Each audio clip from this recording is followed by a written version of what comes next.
Hello and welcome to my channel, or welcome back to my channel. My name is Jay and this is a web of classic tales. If you're enjoying the videos, please like, subscribe, and share. If you want notifications every single time a new video is uploaded, please click on the little bell icon. Today we will continue reading H.G. Wells' The War of the Worlds. I have already said that my storms of emotion have a trick of exhausting themselves. After a time I discovered that I was cold and wet, and with little pools of water about me on the stair carpet. I got up almost mechanically, went into the dining room and drank some whiskey, and then I was moved to change my clothes. After I had done that, I went upstairs to my study, but why I did so I do not know. The window of my study looks over the trees and the railway towards the Horsell Common. In the hurry of our departure, this window had been left open. The passage was dark, and, by contrast with the picture the window frame enclosed, the sight of the room seemed impenetrably dark. I stopped short in the doorway. The thunderstorm had passed, the towers of the Oriental College and the pine trees about it had gone, and very far away, lit by a vivid red glare, the common about the sandpits was visible. Across the light, huge black shapes, grotesque and strange, moved busily to and fro. It seemed as if the whole country in that direction was on fire, a broad hillside set with minute tongues of flame, swaying and writhing with the gusts of the dying storm, and throwing a red reflection upon the cloud scud above. Every now and then a haze of smoke from some nearer conflagration drove across the window and hid the Martian shapes.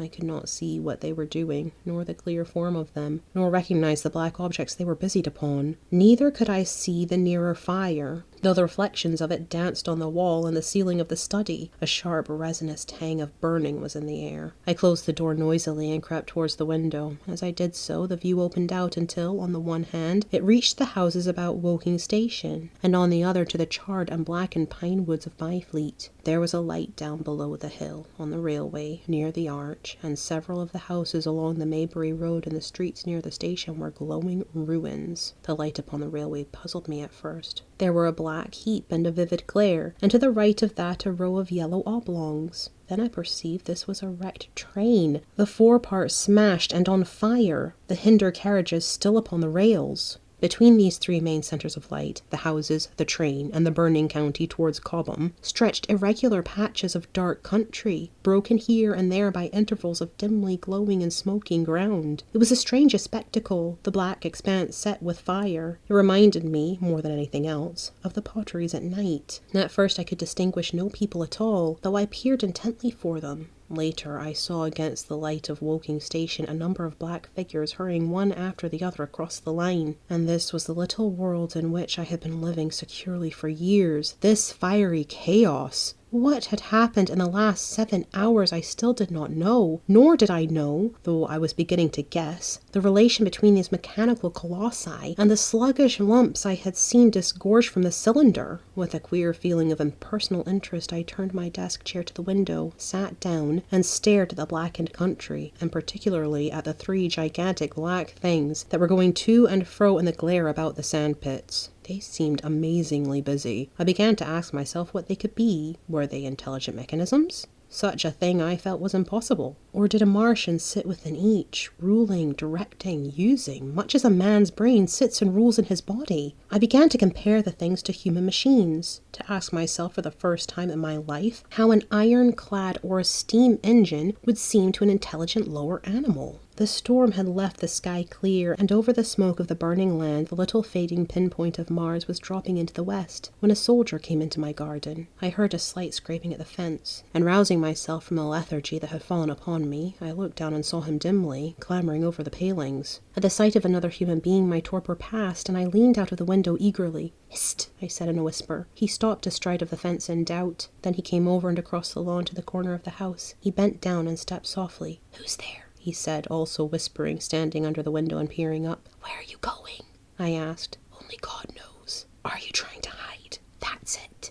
Come into the house," I said. I went down, unfastened the door and let him in, and locked the door again. I could not see his face. He was hatless, and his coat was unbuttoned. "Gracious!" he said as I drew him in. "What has happened?" I asked. "What hasn't?" In the obscurity I could see he made a gesture of despair. "They wiped us out. Simply wiped us out," he repeated again and again. He followed me almost mechanically into the dining room. "Take some whiskey," I said, pouring out a stiff dose. He drank it. Then abruptly he sat down before the table, put his head on his arms and began to sob and weep like a little boy in a perfect passion of emotion, while I, with a curious forgetfulness of my own recent despair, stood beside him wondering. It was a long time before he could steady his nerves to answer my questions, and then he answered perplexingly and brokenly. He was a driver in the artillery, and had only come into action about 7. At that time, firing was going on across the common, and it was said that the first party of Martians were crawling slowly towards their second cylinder under cover of a metal shield. Later, this shield staggered up on tripod legs and became the first of the fighting machines I had seen. The gun he drove had been unlimbered near Horsell in order to command the sand pits, and its arrival it was that had precipitated the action. As the limber gunners went to the rear, his horse trod in a rabbit hole and came down, throwing him into a depression of the ground. At the same moment, the gun exploded behind him. The ammunition blew up. There was fire all about him, and he found himself lying under a heap of charred, dead men and dead horses. I lay still, he said, and scared out of my wits. With the forequart of a horse atop me, we'd been wiped out. And the smell, goodness, the smell, like burnt meat. I was hurt across the back by the fall of the horse, and there I had to lie until I felt better. Just like parade it had been a minute before, then stumble, bang, swish. Wiped out, he said. He had hid under the dead horse for a long time, peeping out furtively across the common. The Cardigan men had tried a rush in skirmishing order at the pit, simply to be swept out of existence. Then the monster had risen to its feet, and had begun to walk leisurely to and fro across the common among the few fugitives, with its head-like hood turning about exactly like the head of a cowled human being. A kind of arm carried a complicated metallic case, about which green flashes scintillated, and out of the funnel of this there smoked a heat ray. In a few minutes there was, so far as the soldier could see, not a living thing left upon the common, and every bush and tree upon it that was not already a blackened skeleton was burning. The hussars had been on the road beyond the curvature of the ground, and he saw nothing of them. He heard the Martians rattle for a time and then become still. The giant saved Woking Station and its cluster of houses until the last. Then, in a moment, the heat ray was brought to bear, and the town became a heap of fiery ruins. Then the thing shut off the heat ray, and turning its back upon the artillerymen, began to waddle away towards the smouldering pine woods that sheltered the second cylinder. As it did so, a second glittering titan built itself up out of the pit. The second monster followed the first, and at that the artilleryman began to crawl very cautiously across the hot heather ash towards Horsell. He managed to get alive into the ditch by the side of the road, and so escaped to Woking. There his story became ejaculatory. The place was impassable. It seems there were a few people alive there, frantic for the most part, and many burned and scalded. He was turned aside by the fire, and hid among some almost scorching heaps of broken wall as one of the Martian giants returned. He saw this one pursue a man, catch him up in one of its steely tentacles, and knock his head against the trunk of a pine tree. At last, after nightfall, the artilleryman made a rush for it and got over the railway embankment. Since then he'd been skulking along towards Maybury, in the hope of getting out of danger Londonward. People were hiding in trenches and cellars, and many of the survivors had made off towards Woking village and Send. He had been consumed with thirst until he found one of the water mains near the railway arch smashed, and the water bubbling out like a spring upon the road. That was the story I got from him, bit by bit. He grew calmer telling me and trying to make me see the things he had seen. He had eaten no food since midday, he told me early in his narrative, and I found some mutton and bread in the pantry and brought it into the room. We lit no lamp for fear of attracting the Martians, and ever and again our hands would touch upon bread or meat. As he talked, things about us came darkly out of the darkness, and the trampled bushes and broken rose trees outside the window grew distinct. It would seem that a number of men or animals had rushed across the lawn. I began to see his face, blackened and haggard,